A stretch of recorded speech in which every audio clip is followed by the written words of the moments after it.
자, 한 주 동안 여러 가지 일들이 있었습니다. 한쪽에서는 전쟁도 터지고 또 국내 정치상으로는 무슨 구청장 선거도 있고 별의별 일들이 다 있었죠.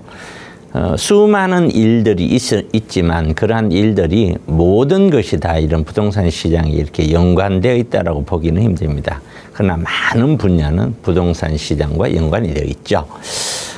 지금 누가 뭐래도 이렇게 보시면 됩니다. 시장의 가격이 올라가고 내리고 가는 거는 우리가 살고 있는 자본주의의 특성상 돈이 많아지면은 올라가고 돈이 적어지면은 이런 식으로 이해를 하시면 안 됩니다. 절대 그렇게 이해하시면 안 됩니다. 자본주의는 경기가 좋을 때는 좋은 대로, 경기가 나쁘면 나쁜 대로 돈은 늘어나게끔 되어 있습니다. 자본주의 경제가 그래요. 그렇기 때문에 돈이 없어서 수요가 부족하다. 이거는 정말 가난한 나라들에서 있는 일들입니다. 정말 후진국들에게 있는 얘기죠. 그렇지 않고 중성진국 이상으로 가면은 그 나라에는 빚도 늘어나지만 돈도 늘어나게 돼 있습니다. 그래서 돈의 양만 가지고 가격이 올라간다 내려간다 얘기하시면 절대 안 됩니다. 결국에는 돈을 가지고 있는 사람들의 심리 상태죠. 이러한 심리가 매수를 해야 되겠다라는 사람이 많아지면은 매수세가 높아질 거고, 그렇지 않다 하면 매도세가 높아지죠.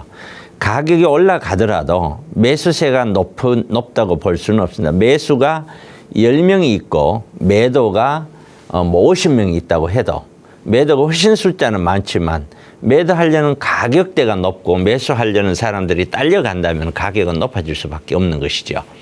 지금 시장을 제 개인적으로 모든 사람이, 모든 시청자 여러분들도 지금 시장을 어떻게 볼지 각자 나름대로의 사견을 갖고 계시겠지만, 저는 누누이 말씀드린 대로 가격이 올라갈 때 반드시 떨어질 때 임박했다. 20년대일 때만 하더라도요. 그러니 매수 금지를 했고, 떨어질 때도 이건 다시 반등을 합니다 라고 얘기를 했고, 반등을 하더라도 최고점을 넘어서기는 어렵습니다. 물론 일부 단지는 나올 수도 있겠지만 전체적으로는 불가능합니다라고 얘기를 했고, 적어도 제가 몇 년 동안 이야기해온 그 내용은 지금까지는 거의 맞는 것 같습니다. 적어도 앞으로는 저는 이렇게 생각을 합니다. 이 반등은 거의 끝점 가까이 왔다. 이제는. 내년엔 또다시 제2차 하락으로 가지 않겠느냐. 근데 그 2차 하락이 종전에 작년에 뚝 떨어졌던 그 하락폭만큼 더 내려간다고 보지는 않습니다. 내려가다가 다시 또 반등하겠죠. 그러다가 또 다시 내려가겠죠. 이런 것을 1, 2년 동안 반복하면서 종국에는 작년 최저점보다는 더 내려가지 않겠느냐라고 보는 것이 저희 개인적인 시각입니다. 물론 세계 상황이나 경제 상황이나 여러 가지 상황이 바뀐다면은 약간의 변동은 있을 수 있겠죠. 그러나 지금 오늘 현재 저희 생각은 그렇다라는 것을 시청자분들께 말씀을 드립니다. 자, 같이 또 보시죠. 한 주간에 있었던 내용들 중에 중동 전쟁이 파장이 일으켰다. 중동 전쟁이 일어났다는 거죠. 유가가 95불 넘으면 3차 인플레이션도 올라간다. 이게 왜 보느냐?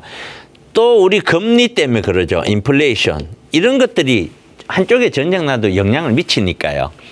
확전 때는 세계 경제 침체까지도 경고하고 있다. 우리가 참 고민스러운 거죠. 안 그래도 한쪽에서 우크라이나 쪽에 전쟁을 하고 있는데 IMF는 25년까지는 인플레이션 목표 달성하기 어려울 거다. 곧 이게 뭐냐?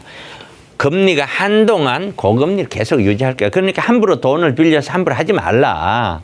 그냥 B2는 절대 안 된다. 연결들 정말 부담스럽다. 이런 얘기죠. 한국 경제 3고 시대, 고물가, 고유가, 고금리, 이게 80년대 초 그런 일이 있었죠. 굉장히 어려운 시대에 들어왔어요.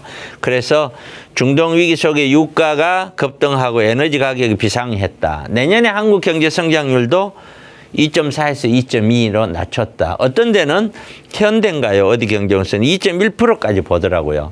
그러니까 원래보다는 조금 낮지만 이거 초저성장 시대고 들어온 우리가 뉴노멀이라고 그러죠. 초저성장이 우리 경제에 아주 그냥 고정화되는 거 아닌가. 굉장히 조심스러운 그런 고민스러운 일입니다. 그럼에도 불구하고 아파트 가격이 올라간다. 이거는 무슨 얘기예요? 아파트를 통해 투자를 해서 투기를 해서라도 올라가겠다는 사람들이 많기 때문이죠.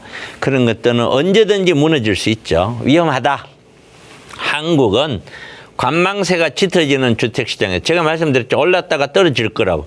떨어지지만 거의 반등할 거라고 제가 얘기했지 않습니까? 그러나 이 고점을 넘어가지는 못한다. A급지는 거의 한 95%, B급지는 90, 85%, 80% 이 정도까지 반등 이렇게 반등하겠죠. 그 반등의 거의 끝점 가까이까지 저는 왔다라고 보여져요. 물량은 훨씬 더 연초보다 많이 늘어났고요. 그 다음에 대출은 제한해서 수요는 더 위축될 수밖에 없고, 왜냐하면 자꾸 대출 나가면 이거 금융 부실로 되거든요. 금융 부실로 되면 이게 문제가 커지죠. 대출 규제 때문에 대출 이자는 허리가 휘는 거고요. 그래서 향후 부동산 시장은 반등의 끝이 서서히 보인다. 여기. 그러나 이 반등에서 2차 하락이 되겠죠. 2차 하락은 그러면 종전 하락만큼 푹 떨어질 거냐. 제 생각에 그렇게 될 것 같지는 않습니다. 조금 이렇게 왔다가 다시 또 반등을 할 거예요. 이게. 그러나 거래는 잘 안 이루어지죠. 그리고 다시 반등을 또 내려가겠죠.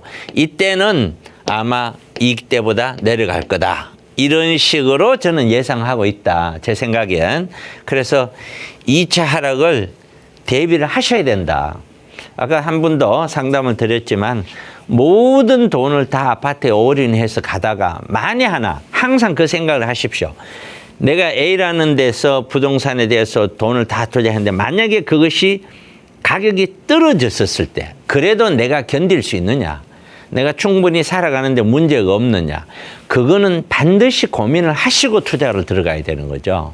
묻지 마. 이러다가 다른 사람은 다 올라갔대 나 안 올라가면 어떻게.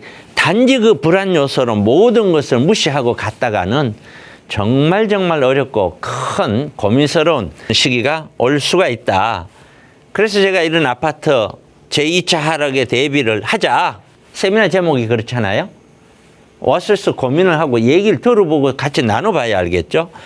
그리고 재개발 모아 투자가 요즘 난리인데 이런 것들에 대한 투자는 어떻게 하나. 얼마 전에도 벌써 하면은 모아주택 투자를 했는데 제가 이거 어떻게 할까요? 고민 왔는데 답이 없더라고요. 그런 사람들이 많이 나타나요. 그러니까 무턱대고 그냥 덤빈다고 되는 게 아니라는 거죠. 아파트도 뭐 전문가가 소개하고 샀다 하는데 제가 봤을 때는 말도 안 되는 걸 소개받아서 사가지고 가격이 떨어지고 있고요. 또 지난주도 그랬죠. 제가 21년도 이때 20년도부터 19년 이때는 아파트 사는 시기 아니라 했는데도 꼭지 때문에 사서 이미 가격이 1억 5천 이상 떨어져서 이거 어떻게 하면 좋겠냐. 대출도 일부 있는데. 그렇게 하지 말라고 그랬는데도 본인은 하는 거죠. 뭐 어쩔 수 없잖아요. 지금이라도 사고 수습을 해야 되겠죠. 그래서 여러분들은 제가 해드릴 수 있는, 제가 도움을 드릴 수 있는 거는 세미나밖에 없다. 여러분들이 세미나 오셔서 여러분들의 고민 해결을 해 가셔라. 뭐 방법이 없지 않습니까? 그렇게 세미나를 안내해 드립니다. 매주 금요일 내일이죠. 또 토요일 날 모레죠. 많이 참여해 주시면 좋겠습니다.